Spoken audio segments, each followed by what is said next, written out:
আপনার আঁকাআঁকির হাতটা যদি বেশ ভালো থাকে বা দক্ষ হয়ে থাকেন আপনি আঁকাআঁকিতে, সেক্ষেত্রে কিন্তু আপনি হ্যান্ড প্রিন্টিং কাজটা করতে পারেন। আর যদি মনে করেন যে না, আমি আঁকাআঁকির কাজটা তেমন পারি না, তবে আমি কিছু একটা করতে চাচ্ছি যার মাধ্যমে আমি আমার ফিনান্সিয়াল যে মুক্তিটা সেটা পাবো, তো সেক্ষেত্রে আপনারা চাইলে কিন্তু ব্লকের ডাইস নিয়ে সেটা দিয়েও কাজ করতে পারেন। হ্যান্ড প্রিন্টিং এবং ব্লক প্রিন্টিংয়ের কাজ কিন্তু বর্তমান সময়ে খুবই জনপ্রিয়।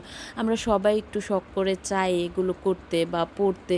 তো সেজন্য কিন্তু যেই সকল ম্যাটেরিয়ালস লাগে, যেমন তুলি লাগে বা অন্যান্য ডাইস লাগে, রং, কেমিক্যাল, সব কিছুই কিন্তু এখন অনেক বেশি সহজেই পাওয়া যায়। যেমন আমাদের রূপান্তর পেজ থেকে আপনারা চাইলে নিতে পারেন এবং কাজটা করতে পারেন। যদি আপনাদের আগ্রহ থাকে তাহলে অবশ্যই পারবেন। আর পেজের লিঙ্কটা অবশ্যই ডেসক্রিপশন বক্সে দেওয়া থাকবে, কারো লাগলে অবশ্যই অর্ডার করে ফেলতে পারেন। অনেক বেশি রিজনেবল প্রাইসে পেয়ে যাবেন প্রতিটি প্রোডাক্ট।